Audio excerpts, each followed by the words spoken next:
Türkiýedäki türkmen migrantlary pasport meseleleriniň çözülmeginiň gözlegi uğruna ykballaryna terk edildiler.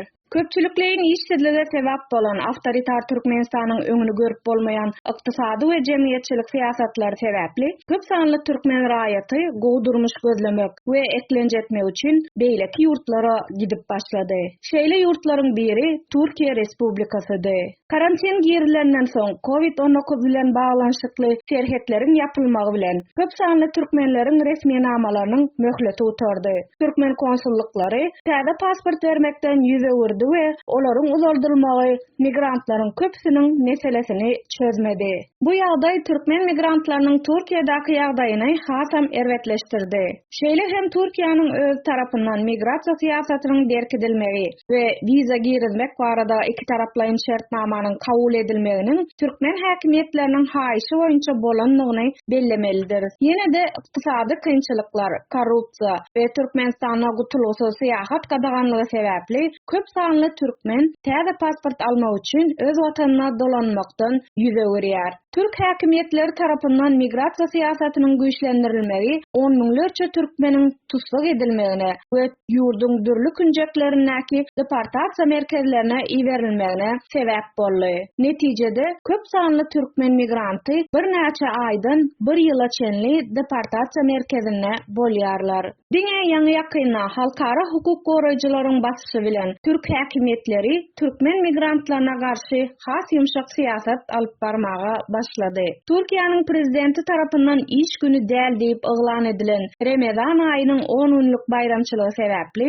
migrantlaryň türk migrasiýa gullugyna ardalaryna garamak işi 10 gün ýyda süýşürildi. 7 aprelden başlap türk migrasiýa bölümleri işine täzeden başladylar we migrantlary kabul edip başladylar. İçerki çeşmämiziň pikiriçe, ýynjalyşdan soň Türkiýanyň ähli migrasiýa edaralaryna köp sanly adamlar ýygnandy. Mysal üçin 7 aprelde sowuk we ýagşyly howa garamazdan müňden gowrak türkmen Stambuluň Kumkapy migrasiýa merkezine ýygnandy. Merkeziň töweregindäki nowbat şeýle bir uly duwelin 1,5 kilometr çenli uzaýardy. Nowbatda duran migrantlaryň umumy sanynyň etesli bölegi türkmen raýatlarydy. Çeşme olaryň bir näçesi bilen gürrüňdeş boldy. Bu ýerde duranlaryň 80 götürmi deportasiýa merkezinden boşadyldy we ýygyderli hasapda duranlygyny tasdiklatmak we gol çekmek üçin geldi diýip nowbatda duran gürrüň berdi. Beýleki adamlara goşmaça berilen soraglar onuň sözlerini tasdiklady.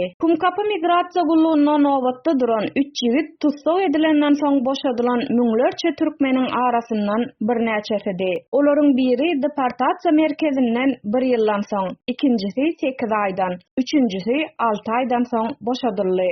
3 dostuň hemmesi Stambulga geçirilen reýt wagtyna pasportlarynyň möhletini gutaranlygy sebäpli tutsak edildi. Soňra bolsa Malatya şäherindäki deportasiýa merkezine äkidildi. Ýigitleriň sözlerine görä, ol ýerde köp sanly türkmen raýaty saklanypdyr. Hatda tutsak edilip ol ýere äkidilende olar Türkmenistana uğraýas diýip düşündiler. Deportasiýa merkezine olar dostlaşdylar we mümkin bolýança birek-birege kömek etdiler. Merkezdäki şertler oňaýsyzdy. Köplençe aç galýardyk. Gyşda sowuk we tomasa yssydy. Arasaçylyk ýokdy we merkez adamdan doludy. Düşek ýeterlik dälli. Nowat bilen ýatmaly bolýardyk. Ýöne Hudaýa şükür. Ol günler geçdi. Häzirki wagtda iň möhüm zat Türkiýede kanuny ýagdaýda galmak üçin meseleni çözmek. Mundan başga da Türk hökümeti biziň ýaly adamlar üçin galmagyň şertlerini gowşatdy. Şonuň üçin inni her hepde migrasiýa gullugyna gelip, migrasiýa hasabatyna gol çekmeli.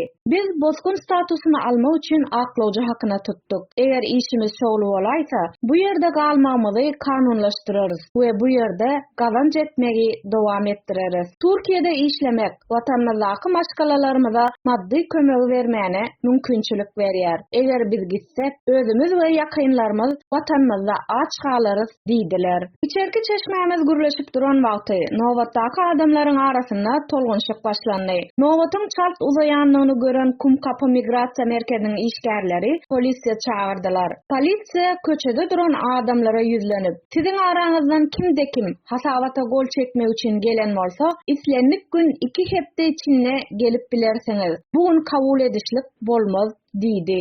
Ol ýerde duranlaryň käbiri gaharlandy we eýýam şeýle hem bir hepde gija galanlyklaryny aýtdylar. Polisiýanyň bildirişini video düşürüp alan migrantlar hem bardy. Polisiýa meni ýolda saklasa, men bu videonu görkezerin. Ýogsa meni hasabata gol çekmek üçin gija galanlygym üçin tutsak edip bilerler diýip olaryň biri bu hereketini çeşmämize düşünürdi. Bu bildirişden soň nowatda duran migrantlaryň ýartyndan gowragy gitdi. Söhbetdeşleriň biri: "Bular deportasiýa merkezinden boşadylan türkmen migrantlarymyz" diýdi. "Hemişe bolşýaly konsulluk meselelerimizi çözmekden saklanýar. Konsulluk Türkmenistanyň migrasiýa gullugyna salgylanýar. Kanuna hormat goýulmasa, her kim islam zadyny edýär we başgalary günäkärleýär."